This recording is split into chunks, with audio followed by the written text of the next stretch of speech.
ಸಾಮಾನ್ಯ ಜ್ಞಾನ. ಮೊದಲನೇ ಪ್ರಶ್ನೆ, ದತ್ತುಪುತ್ರನು ಉತ್ತರಾಧಿಕಾರಿಯಾಗಲಾರ ಎಂಬ ಕಾಯ್ದೆಯನ್ನು ಜಾರಿಗೆ ತಂದವರು ಯಾರು? Option A lord Macaulay, B lord Dalhousie, C lord Wellesley, D lord ಹಾನ್ಸ್ಟಿಂಗ್.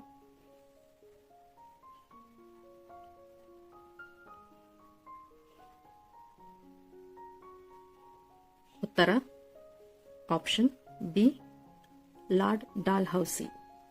1848ರಲ್ಲಿ lord Dalhousie ಈ ನೀತಿಯನ್ನು ಜಾರಿಗೆ ತಂದರು.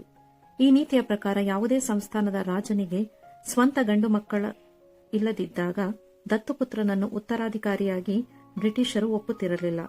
ಅಂತಹ ಸಂಸ್ಥಾನವನ್ನು ಬ್ರಿಟಿಷ್ ಆಡಳಿತಕ್ಕೆ ಸೇರಿಸಿಕೊಳ್ಳಲಾಗುತ್ತಿತ್ತು. ಈ ನೀತಿಯು ಭಾರತೀಯ ರಾಜರಲ್ಲಿ ಅಸಮಾಧಾನ ಉಂಟುಮಾಡಿ 1857ರ ಪ್ರಥಮ ಸ್ವಾತಂತ್ರ್ಯ ಸಮರಕ್ಕೆ ಪ್ರಮುಖ ಕಾರಣಗಳಲ್ಲಿ ಒಂದಾಯಿತು. ಎರಡನೇ ಪ್ರಶ್ನೆ, ಐತಿಹಾಸಿಕ ಸ್ಥಳ ಐಹೊಳೆ ಯಾವ ಜಿಲ್ಲೆಯಲ್ಲಿದೆ? Option A Koppal, option B Mysuru, option C Haveri, option D Bagalkot.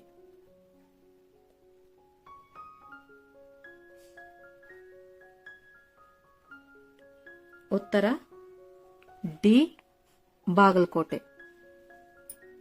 Aihole ಕರ್ನಾಟಕದ ಬಾಗಲಕೋಟೆ ಜಿಲ್ಲೆಯಲ್ಲಿ ಇದೆ. ಇದನ್ನು ಭಾರತೀಯ ದೇವಾಲಯ ವಾಸ್ತುಶಿಲ್ಪದ ತೊಟ್ಟಿಲು ಎಂದು ಕರೆಯಲಾಗುತ್ತದೆ. ಇಲ್ಲಿ 120ಕ್ಕೂ ಹೆಚ್ಚು ಪ್ರಾಚೀನ ದೇವಾಲಯಗಳಿವೆ. ಚಾಲುಕ್ಯರ ಕಾಲದಲ್ಲಿ ಐಹೊಳೆ ಪ್ರಮುಖ ಸಾಂಸ್ಕೃತಿಕ ಮತ್ತು ವಾಸ್ತುಶಿಲ್ಪ ಕೇಂದ್ರವಾಗಿತ್ತು. ಪ್ರಶ್ನೆ 3, ಭಾರತ ಸಂವಿಧಾನದ ಪಿತಾಮಹ ಎಂದು ಯಾರನ್ನು ಕರೆಯುತ್ತಾರೆ? Option A Jawaharlal Nehru, option B B R Ambedkar, option C Sardar Vallabhbhai Patel, option D Mahatma Gandhi.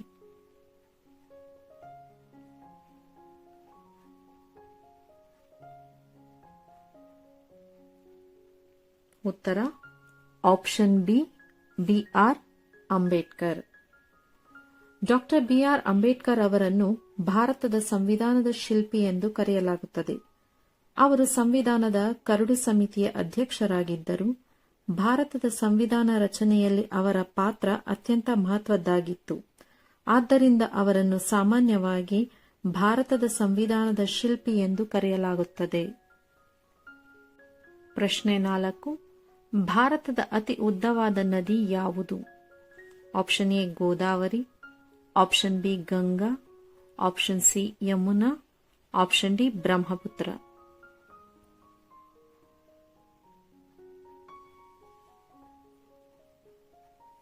ಉತ್ತರ ಆಪ್ಷನ್ ಬಿ ಗಂಗಾ.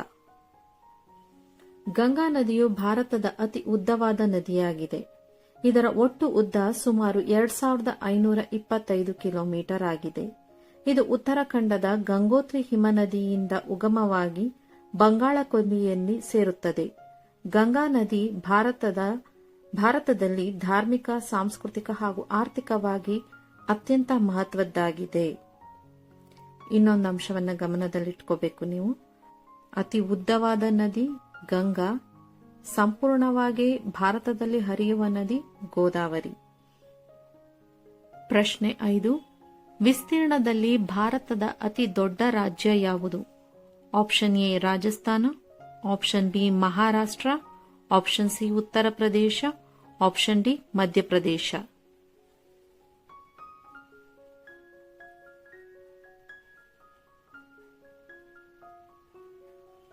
ಉತ್ತರ ರಾಜಸ್ಥಾನ. ರಾಜಸ್ಥಾನವು ವಿಸ್ತೀರ್ಣದ ಆಧಾರದ ಮೇಲೆ ಭಾರತದ ಅತಿ ದೊಡ್ಡ ರಾಜ್ಯವಾಗಿದೆ. ಇದರ ವಿಸ್ತೀರ್ಣ ಸುಮಾರು 3,42,239 ಚದರ ಕಿಲೋಮೀಟರ್ ಆಗಿದೆ. 2000ರಲ್ಲಿ ಛತ್ತೀಸ್ಗಢ ರಾಜ್ಯದ ರಚನೆಯಾದ ನಂತರ ಮಧ್ಯಪ್ರದೇಶವು ತನ್ನ ಮೊದಲ ಸ್ಥಾನವನ್ನು ಕಳೆದುಕೊಂಡು ರಾಜಸ್ಥಾನವು ಅತಿ ದೊಡ್ಡ ರಾಜ್ಯವಾಯಿತು. ರಾಜಸ್ಥಾನ ತನ್ನ ವಿಶಾಲ ಮರುಭೂಮಿ, ಕೋಟೆಗಳು ಮತ್ತು ಐತಿಹಾಸಿಕ ಪರಂಪರೆಗೆ ಪ್ರಸಿದ್ಧವಾಗಿದೆ. ಇಸ್ರೋದ ಕೇಂದ್ರ ಕಚೇರಿ ಯಾವ ನಗರದಲ್ಲಿದೆ? Option A Sriharikota, option B Bengaluru, option C New Delhi, option D Mumbai.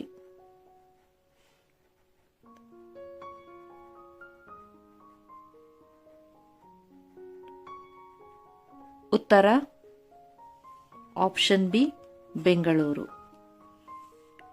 ISRO ಭಾರತದ ಬಾಹ್ಯಾಕಾಶ ಸಂಶೋಧನಾ ಸಂಸ್ಥೆಯಾಗಿದೆ. ಇದರ ಕೇಂದ್ರ ಕಚೇರಿ ಬೆಂಗಳೂರಿನಲ್ಲಿದೆ. 1969 ಆಗಸ್ಟ್ 15ರಂದು ಸ್ಥಾಪನೆಯಾಯಿತು. ಉಪಗ್ರಹ ಉಡಾವಣೆ ಹಾಗೂ ಚಂದ್ರಯಾನ, ಮಂಗಳಯಾನದಂತಹ ಯಶಸ್ವಿ ಬಾಹ್ಯಾಕಾಶ ಯೋಜನೆಗಳನ್ನು ನಡೆಸಿದೆ. ಭಾರತದ ಯಾವ ರಾಜ್ಯವು ಅತಿ ಉದ್ದವಾದ ಕರಾವಳಿ ತೀರವನ್ನು ಹೊಂದಿದೆ? Option A Karnataka, option B Gujarat, option C Tamil Nadu, option D Maharashtra.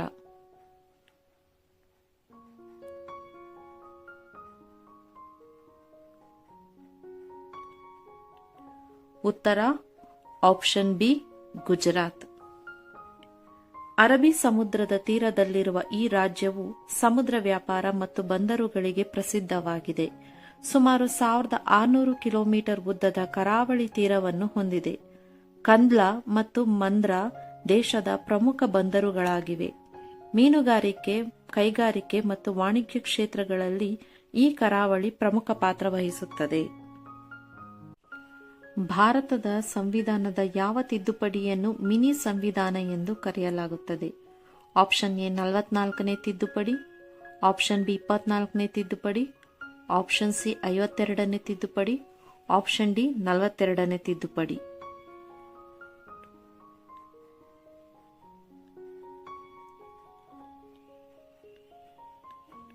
ಉತ್ತರ ಆಪ್ಷನ್ ಡಿ 42ನೇ ತಿದ್ದುಪಡಿ. 1976ರಲ್ಲಿ ಜಾರಿಗೆ ಬಂದ ಈ ತಿದ್ದುಪಡಿಯು ಸಂವಿಧಾನದಲ್ಲಿ ಅಧಿಕ ಬದಲಾವಣೆಗಳನ್ನು ಮಾಡಿತು. ಪ್ರಸ್ತಾವನೆಯಲ್ಲಿ ಸಮಾಜವಾದಿ, ಜಾತ್ಯತೀತ ಮತ್ತು ಅಖಂಡತೆ ಎಂಬ ಪದಗಳನ್ನು ಸೇರಿಸಲಾಯಿತು. ಮೂಲಭೂತ ಕರ್ತವ್ಯಗಳನ್ನು ಕೂಡ ಇದೇ ತಿದ್ದುಪಡಿಯ ಮೂಲಕ ಸೇರಿಸಲಾಯಿತು. ಸಂವಿಧಾನದ ಅನೇಕ ವಿಧಿಗಳಲ್ಲಿ ವ್ಯಾಪಕ ಬದಲಾವಣೆಗಳನ್ನು ಮಾಡಿದ ಕಾರಣ ಇದು ಮಿನಿ ಸಂವಿಧಾನ ಎಂದು ಕರೆಯಲಾಗುತ್ತದೆ. ಭಾರತದ ಏಕೈಕ ಸಕ್ರಿಯ ಜ್ವಾಲಾಮುಖಿ ಈ ಕೆಳಗಿನ ಯಾವ ಸ್ಥಳದಲ್ಲಿದೆ? ಆಪ್ಷನ್ ಎ ಬರಟಾಂಗ್ ದ್ವೀಪ, ಆಪ್ಷನ್ ಬಿ ಬ್ಯಾರನ್ ದ್ವೀಪ, ಆಪ್ಷನ್ ಸಿ ನಾರ್ಕೋಡಮ್ ದ್ವೀಪ, ಆಪ್ಷನ್ ಡಿ ಮಿನಿಕೋಯ್ ದ್ವೀಪ.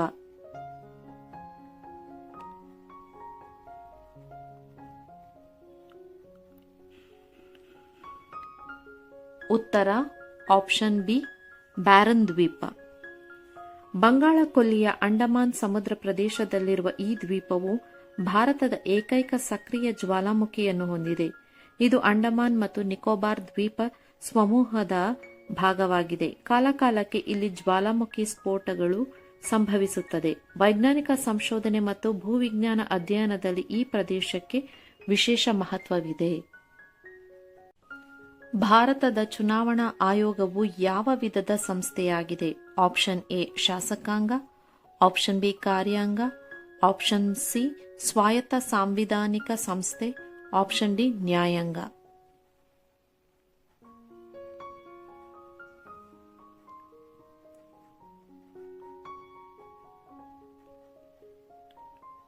ಉತ್ತರ ಆಪ್ಷನ್ ಸಿ ಸ್ವಾಯತ್ತ ಸಾಂವಿಧಾನಿಕ ಸಂಸ್ಥೆ.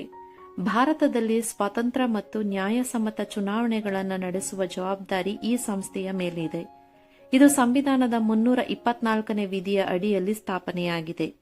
ಲೋಕಸಭೆ, ರಾಜ್ಯಸಭೆ ಮತ್ತು ವಿಧಾನಸಭೆ ಹಾಗೂ ರಾಷ್ಟ್ರಪತಿ ಮತ್ತು ಉಪರಾಷ್ಟ್ರಪತಿ ಚುನಾವಣೆಗಳನ್ನು ಮೇಲ್ವಿಚಾರಣೆ ಮಾಡುತ್ತದೆ.